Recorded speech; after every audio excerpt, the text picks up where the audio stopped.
Welcome, and just, I guess, tell us what is happening in Bolivia, and on a scale from 1 to 10, how similar is the reality presented by the Washington Post to the reality happening on the ground? There's been a number of developments over the past few weeks, consisting around sort of some of the senior figures of the last government, which came in through a military coup. That many of those people now being arrested. Some of those people are being arrested, and so there's been a narrative that's taken hold in media, particularly in the United States, outlets like the Washington Post, talking about this is persecution. That these people, there were legitimate officials, and now they're being persecuted. They're being thrown in jail, and this is a deterioration of democratic norms and creeping authoritarianism, that sort of thing. The sort of the similar phrases, words, vocabulary used again in a number of other cases in countries that are considered official enemies of the United States. But I think what hasn't been, platformed, and what we try to show the world is the other side of the stories, the other voices that tend to be ignored in the mainstream media, and that is the voices of the people who were victims of the officials, the former officials who've now been arrested. Because these people aren't being arrested for their political ideology or for their views, for thought crimes. They're being arrested for a very concrete set of charges relating to acts that they carried out in government, which include massacres of innocent protesters, which includes very serious corruption, COVID-related corruption, includes things like taking out an illegitimate IMF loan in an illegal manner in legal terms. So that's what we're trying to do. We're trying to present the voices, and I think in a couple of days we're going to have actually a video report, a mini documentary where we talk to some of those victims in the city of Cochabamba, people who, ordinary people who were jailed, thrown away, had the key thrown away, and no one has thought to ask them what they think about what's going on, whether they think this is political persecution compared to what they lived through, the ways that they were persecuted. So it's an interesting moment, it's an interesting moment. We're going to see a lot more of the kind of talk of, this is vengeance, this is authoritarianism, democracy is dying in Latin America because of these sorts of people, vengeful people who just want to look up their opponents. We just want to try and show the other side.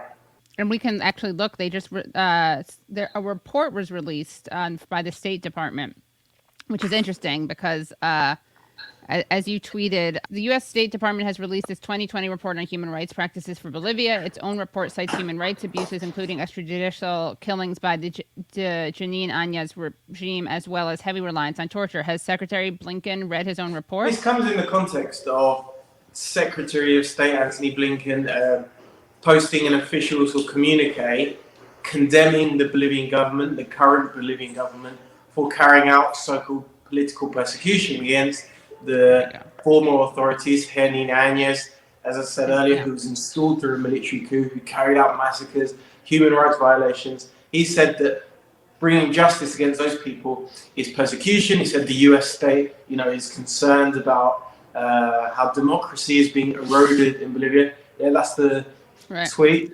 We are deeply concerned by growing signs of anti-democratic behavior and politicization of the legal system in Bolivia. The Bolivian government should release detained former officials pending an independent and transparent inquiry into human rights and due process concerns. Yeah, so comparing that to what we're about to hear from Camila.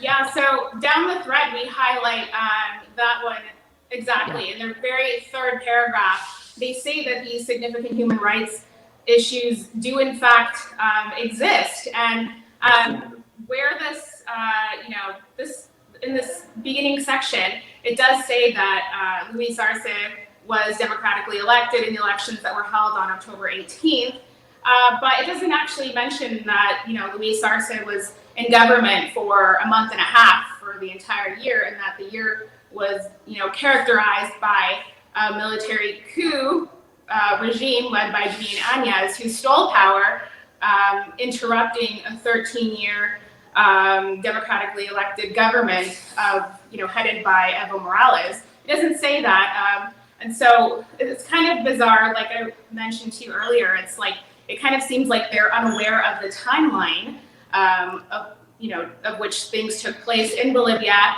And it kind of seems like the person or the people who compiled this report were unaware of some of the, details and don't have a lot of background information on Bolivia. But yeah, it says, obviously torture is the first thing that they list there. And so in the first section, respect for integrity of the person, including freedom from arbitrary deprivation of life and other unlawful or politically motivated killings, it says that there were no reports of the government or its agents committed arbitrarily or unlawful killings during the year. But if you actually read the body of this first section, it actually details some of the things that they learned from the reports that were conducted here on the ground by the Inter-American Commission on Human Rights, the Office of the High Commissioner of the United Nations, and of course other organizations.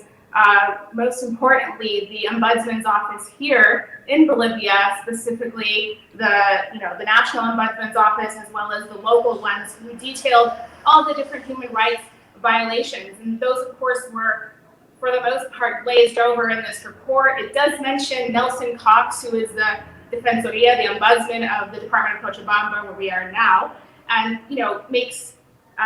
does cite some of the reporting he did, but he is the ombudsman. It just names him as a representative, as if it doesn't, have any, as if this isn't some important official here in Bolivia. So he detailed the torture experienced by 9 people who were arrested here in this region of the country, this rural area of Cochabamba. And so it does, obviously in that first section, cites the Inter-American Commission on Human Rights, who characterized what took place as extrajudicial killings. But of course that is in contradiction with the very first line of the section, which says no reports that such arbitrary or unlawful killings were committed. So of course it's already a little bit of a a multiple personality disorder type report. So then, down a little further down on torture is where it begins to get more explicit. So it says that there were no reports that the government officials employed, torture, coercion, and physical and emotional violence. But then it cites multiple examples in the following paragraphs of where it was employed. Like I said before, in this first paragraph, it talks about Nelson Cox, the ombudsman of the Department of Cochabamba, who reported on the blows to lower extremities, to backs, to ribs of people who were detained by police here in Cochabamba. In the second paragraph, it talks about NGOs reporting that police relied heavily on torture. And then it says that the most common forms of torture for detainees included rape, gang rape by guards, sensory deprivation, use of improvised tear gas chambers and tasers, asphyxiation, verbal abuse, and threats to violence. That's exactly what's in the tweet there, so you can find that. And this is, just to clarify, this is what was alleged about the coup government. That's right. Something interesting I think Camila said at the beginning was that the report was about last year as a whole. And they cite that the current government at the end of last year was the elected government of the left of Luis Arce. But of course, Luis Arce took power in November of 2020. The vast majority of that year is, of course, the Áñez regime. So that's the, they detailed the torture, the human rights violations that took place under the Áñez government. Right. Yet when the new democratically elected government tries to bring justice for these clearly stated crimes, I think, that's authoritarian, you're cracking down on the opposition. I think Reuters, used to like, this is the opposition crackdown, the crackdown on critics, blah, blah. justice is not persecution. Where there has been clear crimes committed, there should be justice, and I think that's democratic as well.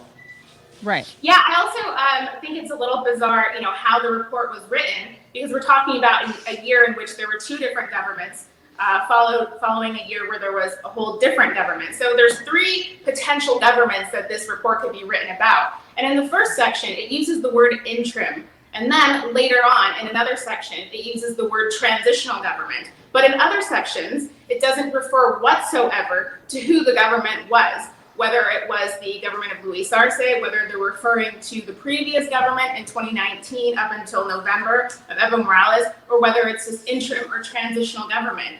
So, they're kind of attributing these crimes to no one when they do cite the human rights abuses that were written up by these various human rights organizations and NGOs. It's not attributed to the government in power in any way. That's obviously very bizarre and wouldn't be the case if this was a report being written about President Nicolas Maduro in Venezuela. So further down, it talks about arbitrary arrest or detention. And it says, it says the government didn't always respect the law. It's kind of just lukewarm on it. But as Ollie was saying, the report we're working on, which we hope to release in the coming days, is interviewing those political prisoners of the coup regime who were persecuted politically and jailed based on completely false accusations. And because they are not celebrities, because they're not government officials or important leaders of the movement towards socialism, there wasn't any international outcry. We didn't have Cristina Fernandez and Alberto Fernandez and or Cristina Fernandez Kirchner in Argentina calling for their release. We don't have anyone offering them asylum because they are just working class people in the Zona Sur of Cochabamba. So we spoke to them, heard their stories, and they themselves expressed, not only did they experience torture, but they and their families were extorted. They were extorted for money. And these are people who literally have to go out to work every single day to make the bare amount of money to survive on a regular day. Then they were imprisoned. This is the men, the males of the households, of course. And we're talking about, working class people who largely, because of where they live and, their family setup, their income comes from largely the father who goes out to work, and if this person is jailed, they have absolutely few means to make money. So when they were inside the jails and being tortured by the police and the guards and, possibly other state officials, they were being told that Evo Morales was giving them money for their defense. And they told me they have never in their lives had a conversation with Evo Morales. Evo doesn't know who I am. How would I have a conversation with him? And they said, Evo is funding you guys, so give us the money that Evo is sending you. And this is coinciding with torture, and they're going to the families and saying the same things. They're extorting the families for unreasonable amount of money for the wife and kids to be able to go visit them. Of course, during COVID, when there's a lockdown, and there are already just unreasonable restrictions to people going outside, and people from their neighborhood where they live are already being criminalized and having, confrontations with the police. And so this is, these sorts of stories are not included in this report. And when they, lengthen this report in a few months, it also will not be, included. It talks about denial of a fair public trial procedures. Obviously, there was no due process in any of these cases, and these people have remaining charges. It's very difficult because 1 month after Luis Arce was sworn into office, they were released, but they were given house arrest, so they were not able to go back to work and make money. They weren't able to step outside, and they continue to have those charges, and so it's very difficult for them to live regular lives, not to mention the economic toll, the toll on the lives of family members. And this is, of course, I'm talking about the Zona Sur of Cochabamba, but we've heard from the press conferences of the Victims Association of the massacres of Sencata and Sacaba. They've said the same things, where in some of these cases, we have people who their fathers, their brothers, their husbands were killed. There are other cases where people were shot and injured and didn't die, but they're obviously not able to work when most people's work requires them to be able to at least lift a box or be able to walk. So those people's lives are completely destroyed. We've some of our colleagues here that work in Spanish and Quechua have interviewed people, and some of the jobs that they've had to do now that they have a gunshot wound to their chest or arm is things that make absolutely no money at all, less than $3 a day, which is not enough even in Bolivia, doing things like selling candy.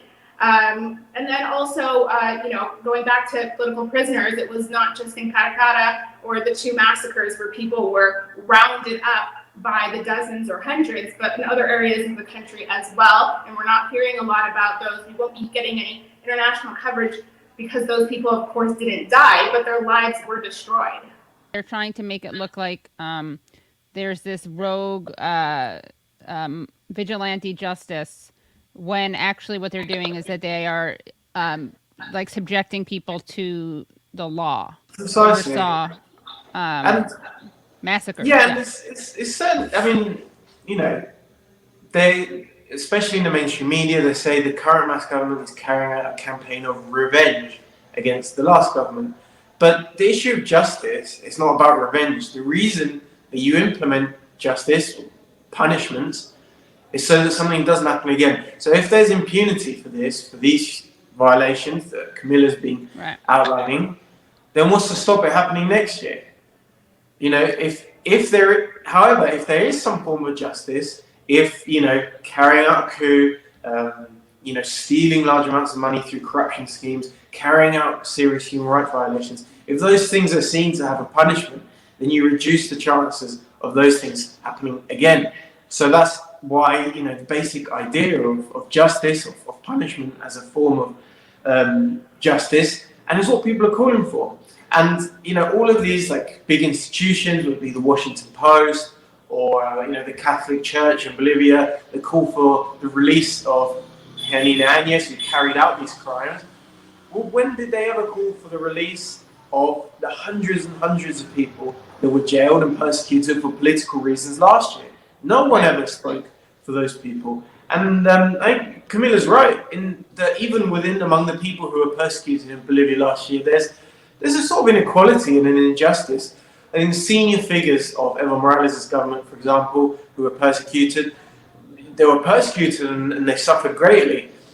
But once the mass government returns, then maybe they can get a job in government. Maybe they could, be seen as a hero who sacrificed a great deal by throughout the country. But what about the hundreds of just ordinary people who came out to protest and were injured, were jailed?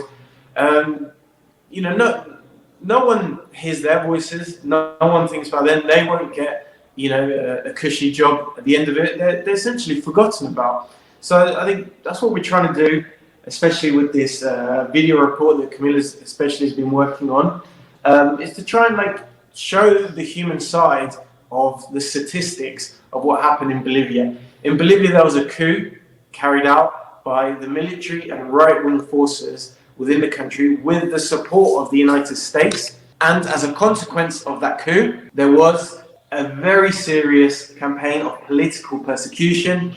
There were massacres carried out, torture on a mass scale. Hundreds of people's lives were destroyed. And I think the world should know about this. And it's not the place of the US government to say that these crimes should be forgotten about, should stay in impunity.